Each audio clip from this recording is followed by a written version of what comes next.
Sabi dito sa ikalawang pagbasa, the calling of God is irrevocable. Kumbaga, ang kanyang pagtawag, ang kanyang plano, ang mga misyon na iniatang niya sa atin ay hindi nagbabago. For the gifts and the call of God are irrevocable. Isa sa magandang halimbawa si Jonah, who was sent to Nineveh to preach for repentance, or else they will be exterminated, they will be annihilated. Kung hindi magsisisi ang Nineveh, sila'y gugunawin, annihilation. But Jonah refuses.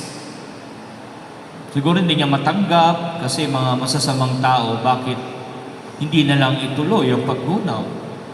And he go against God's will by going away, tumakas. Nung siya'y tumatakas sa isang barko, a sudden change of weather came, na para bang sa lakas ng hangin, sa lakas ng bagyo, ay parang mahati sa gitna ang barko. So ang mga tao, inunload lahat ng mga mabibigat na gamit, mga bagahe, pero wala pa rin, parang lulubog pa rin. Kaya sinabi nila, sino kaya ang malas sa atin?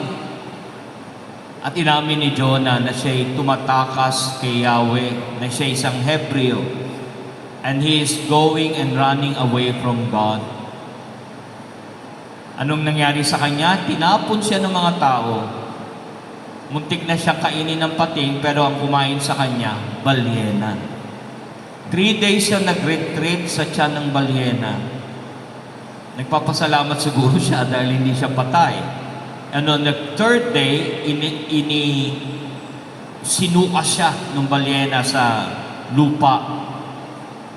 Narinig uli niya ang tawag ng Diyos twice, to go to Nineveh and to preach repentance.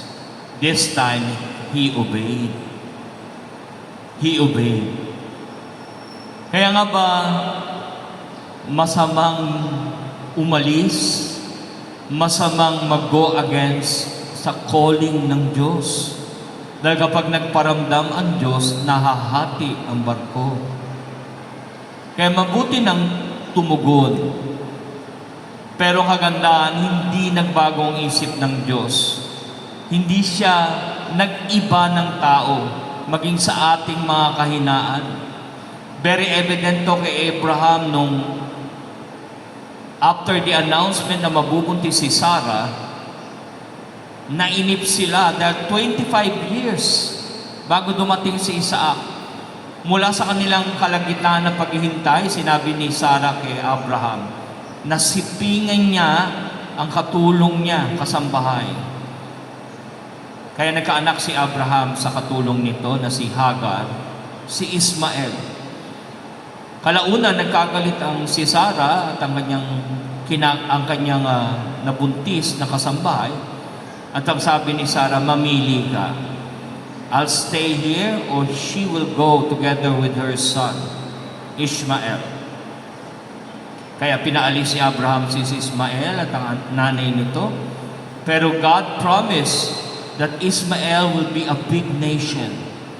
Kahit nagkamali sila at nagkasala, ito pala ang magiging daan ng panahon ng mga apo ni Abraham kay Jacob na si Joseph, the Joseph the Dreamer sa isang pelikula, kung saan pinagkaisahan siya ng kanyang mga kapatid na papatayin sa balon, sa sister. Pero nagdalawang isip dahil may dumaan ng mga Ismailite. Kaya mula sa mga Ismailite, siya ay binenta. At mula doon ay naging viceroy ng Egypt, naging pangalawa sa Pharaoh. Kaya nung panahon ng taggutom, inako niya, kinupkop lahat ng mga Israelite kasama ng kanyang mga kapatid na nag-traitor sa kanya. Na minsan nakala natin ay katapusan na, pero may plot twist pala sa mga taong tinawag ng Diyos, sa mga taong kahit na nagkakamali, muling hinahabol, pinagbibigyan, itinataas ng Diyos. Kaya nga ba ang calling ng bawat isa, hindi nagbabago ang Diyos. Umaasa pa rin didinggin natin ang kanyang boses. Umaasa pa rin ang Diyos na tayo susunod because His calling and gifts are irrevocable. Hindi nagbabago, hindi nag-iiba. Kapansin-pansin na maging si David, he was called a slayer of 10,000 enemies. King Saul was called a slayer of 1,000 enemies, while David was a slayer of 10,000 upon thousands of enemies. Pero nung siya'y naging hari na, si David, ang mga kawal niya nandun sa gera, samantalang siya'y pakuya-kuya-kuy sa palasyo, nakita niyang naliligo si Bathsheba at naakit siya.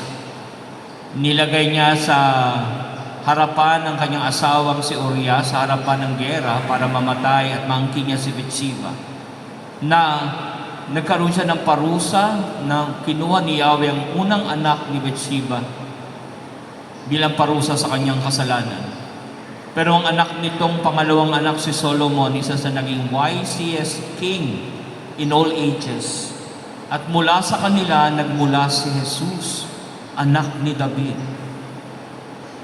Kaya ang paglilingkod, pagtawag, hindi na iba. Kahit na mabuwal, muling inaangat ng Diyos. Kahit nagkasala, may mga plot twist na minsan doon sa lahing nyo, lumalabas ang kabanalan. Kaya walang makapangyayari sa Diyos. Sa Romans 8:28, all things work together for good for those who love God. Maging ang mga pagkakamali, pagkukulang, maging ang mga pagsubok, maging ang ating mga kahinaan, ginagamit ng Diyos ng ending sa ikabubuti natin. Kaya we always believe that God is providential. Mapagkalinga, mapaggabay at maawain. Pero alalahanin natin na kapag ang Diyos ay hinabol tayo, nahahati ang barko. Kaya dapat ay matuto na tayong makinig, matutong sumunod kahit napakahirap. Dahil walang ibang aasahan kundi ikaw at ako. Amen.